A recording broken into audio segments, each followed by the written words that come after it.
او گفتم کے مر گے ناگاہ گفتا کے درد ہجر من گفتم علاج زندگی گفتم علاج زندگی گفتا کے دیدار منا. جی روحانیت جو ہے وہ شروع ہی دل سے ہوتی ہے، لیکن وہ اپنا دل نہیں ہوتا، وہ اپنے بھائی کا دل ہوتا ہے. ابھی احترام آدمیت کا ذکر ہوا ہے، تو یہ دل سے شروع ہوتی ہے. یہ انسانوں کا دل راضی کرنے سے یہ سفر شروع ہوتا ہے. ٹھیک ہے، تو یہ روحانیت میں دل کا مقام ہے. لیکن یہ دوسرے کا، اس کا مطلب ہے دوسرے کا دل خوش کرنا، اپنا دل نہیں خوش کرنا، دوسرے کا دل خوش کرنا.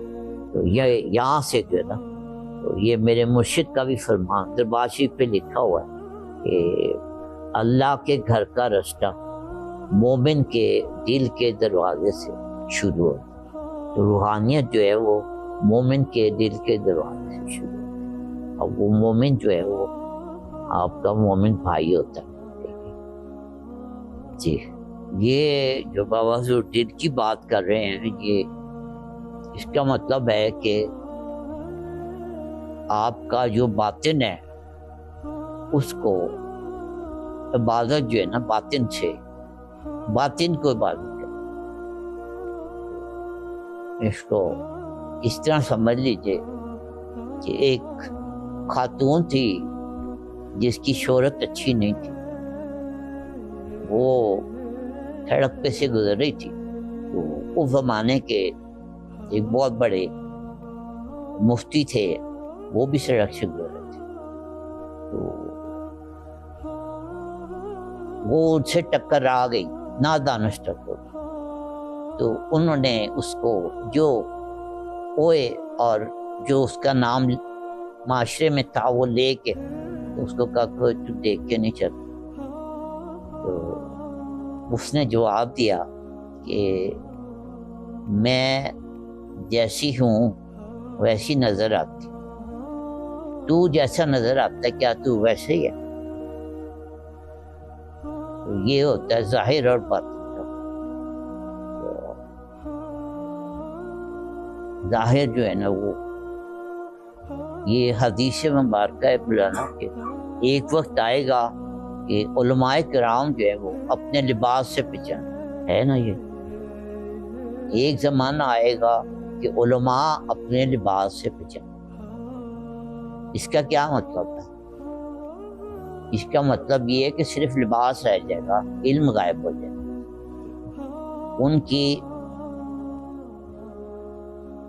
ان کی شناخت جو ہوگی صرف لباس ہی ہوگا، اور ان کے اندر کچھ اندر سے وہ خالی. اب جو صحابہ کرام تھے اور سرکار دو عالم ہمارے ماں باپ، ان کا لباس ایک جیسا تھا. جی بالکل ایک جیسا ہی تھا، کوئی فرق تو نہیں تھا. تو کوئی عالم ہے جو کہتا ہے میں صحابہ کرام سے آگے ہوں، پھر وہ عام شہریوں جیسا لباس کیوں نہیں رکھتا؟ سرکار دو عالم مدینہ منورہ میں جو عام شہری تھے ان جیسا لباس ہی پہنتے تھے یا اس کے علاوہ کچھ پہنتے. بلکہ اگر کسی کے 3 پیوند ہوتے تھے تو سرکار دو عالم میں 7 پیوند ہوتے تھے. یہ تھا نا. تو سرکار دو عالم جب اس زمانے میں جو سب لوگوں کا لباس تھا وہی لباس زیب تن فرماتے تھے. تو اب یہ سوال ہے کہ ہمارے تمام علماء کرام سے کہ وہ ایک مخصوص لباس کیوں رکھتے ہیں؟ چلو مخصوص لباس رکھ رہے ہیں یہاں تک تو مان لیتے ہیں، لیکن کمال تو یہ ہے کہ ہر فرقے کا عالم جو ہے اپنا مختلف لباس.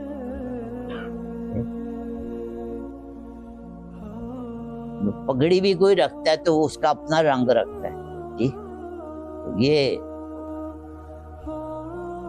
اس حد تک جو ہے نا اختلاف جو ہے نا وہ یہ فلاں فرقے کا، یہ فلاں فرقے، اور لباس سے ہی پتہ چلتا ہے کہ